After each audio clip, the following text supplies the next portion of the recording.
Well, I did it. I actually went ahead and did it. Woohoo! So today we're going to have a quick review of my own book. G'day folks, Andy here from McDowell Manor.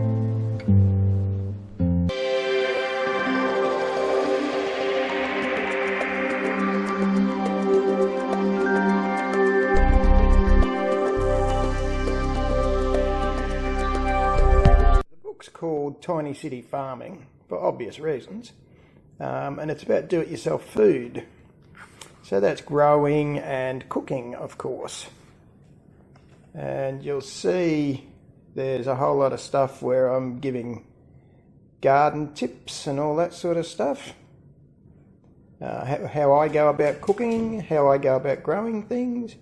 There's some stuff there about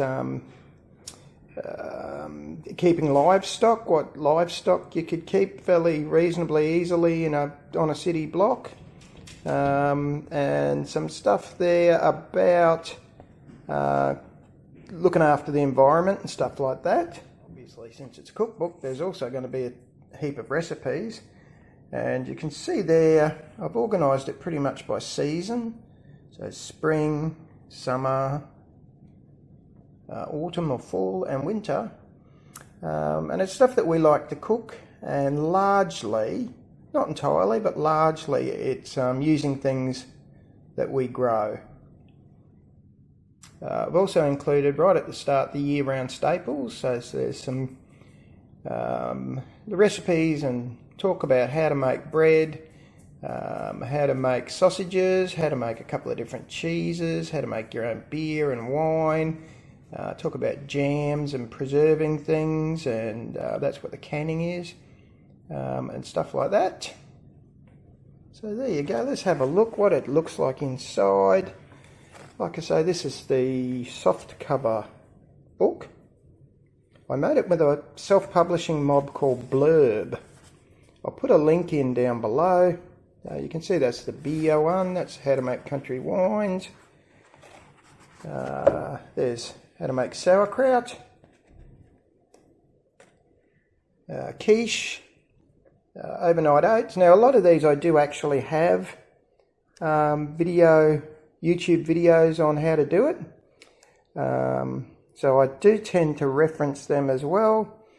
There's my philosophy, give it a crack, have a go.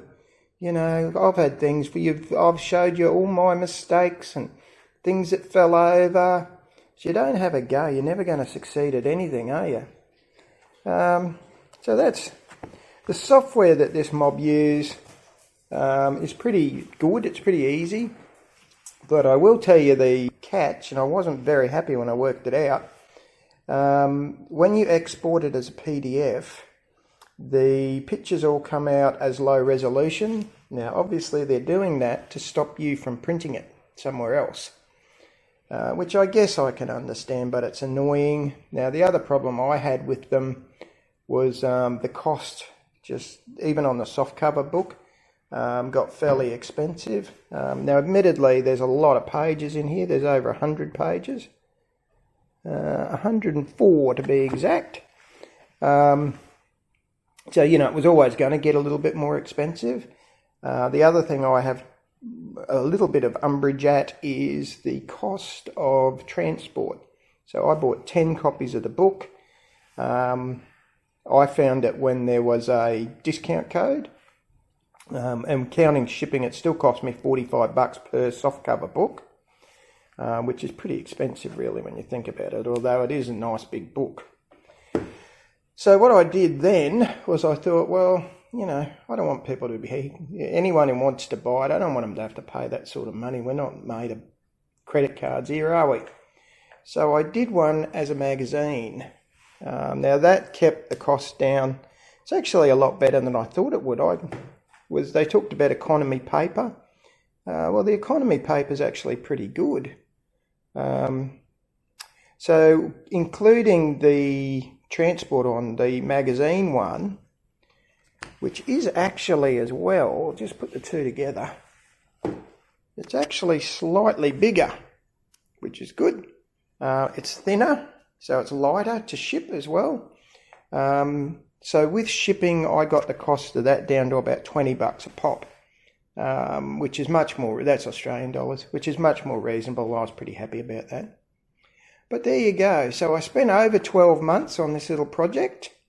Like I say, I was wanting to see what I had ample of out of the patch in each season, and then I wanted to put down the recipes that we use here when we cook it and when we have the food and stuff. And I've thrown a bunch of other little anecdotes in there that hopefully people might find amusing.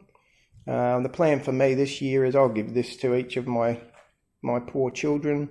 My long-suffering adult children will have to live with a copy of Tiny City Farming for Christmas. Anyway, so that's a bit of shameless self-promotion, but I am very excited about it. I'll put a link to it down below. You can have a bit of a preview. The Blurb site has a preview software as well. So I will put the link down there, have a quick squeeze if you want to. And thanks very much for watching. I am really very, very excited about this. All right, folks, you have a good one, eh? See ya.